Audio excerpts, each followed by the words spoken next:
परमहंस से मिलने के लिए एक बार केशव चंद्र सेन गए। उस समय के बड़े प्रतिष्ठित व्यक्ति थे और जब उनके साथ लोग गए, 200 के करीब लोग थे। 200 के करीब लोगों में एक युवा भी थे, उनका नाम था नरेंद्र, जो बाद में विवेकानंद बने।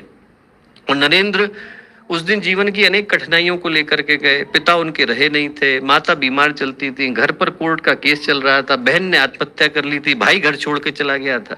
स्वामी विवेकानंद का मन संसार में लगने का नहीं था, पर मजबूरी में संसार करना पड़ता था। जाए कहाँ, माँ को छोड़ करके कहाँ जाए, माँ बीमार है। उनने कई जगहों पर जॉब के लिए अप्लाई किया, जॉब मिली नहीं। उनको लगा इतने बड़े व्यक्ति हमारे गुरु से मिलने के लिए आ रहे हैं, गुरुदेव सिफारिश कर देंगे, जॉब लग जाएगी। ये सोच करके नरेंद्र विवेकानंद उस दिन केशव चंद्र सेन के साथ स्वामी रामकृष्ण परमहंस के पास गए। स्वामी रामकृष्ण परमहंस ने उल्टा किया, कुर्सी पर केशव चंद्र सेन को बिठाया, अध्यक्ष को बिठाया, जमीन पर जाकर नरेंद्र के साथ बैठ गए। लोगों को लगा कि शायद पहचान नहीं पाए, सबने इशारा किया, अध्यक्ष ऊपर बैठे हैं कुर्सी पर। स्वामी रामकृष्ण परमहंस ने कहा, उधर दीपक जल रहा है, यहाँ पर सूरज उगने वाला है, मैं सूरज के पास आकर के बैठ। चलता वही है जिसके सर पर भगवान का हाथ होता है। और दोस्तों, ये जो गायत्री परिवार है वही गायत्री परिवार है जिसके सर पर भगवान का हाथ है। 1938 में जब गुरुदेव ने पहली अखंड ज्योति लिखी और छापी, अखबार मिलता नहीं था, सेकेंड वर्ल्ड वॉर चल रही थी।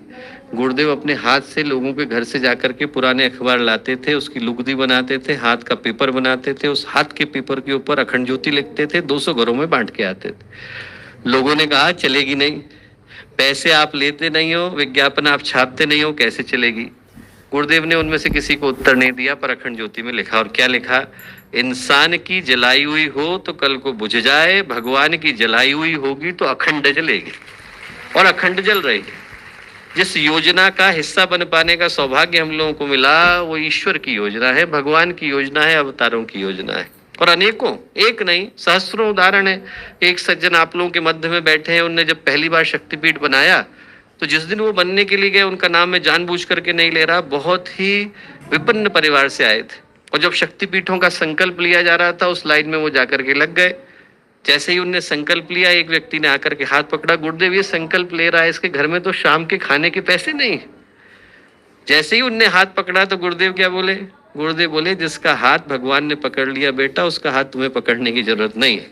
भगवान ने भारतीय संस्कृति का जो शाश्वत चिंतन है, वो एक ही पुकार को लेकर के आया।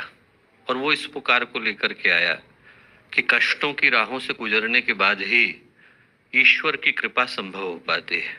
संघर्षों के पथ से गुजरने वाले ही सौभाग्य का वर्ण कर पाते हैं।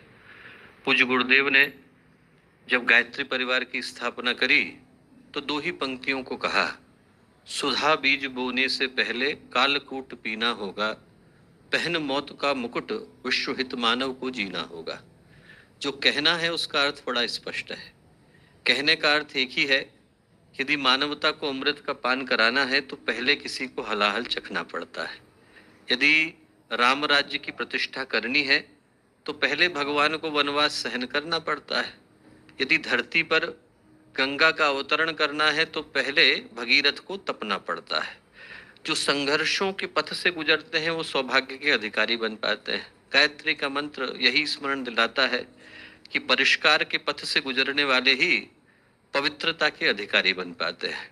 उस आदि शक्ति माँ गायत्री से हम लोग प्रार्थना करते हैं, यही प्रार्थना करते हैं।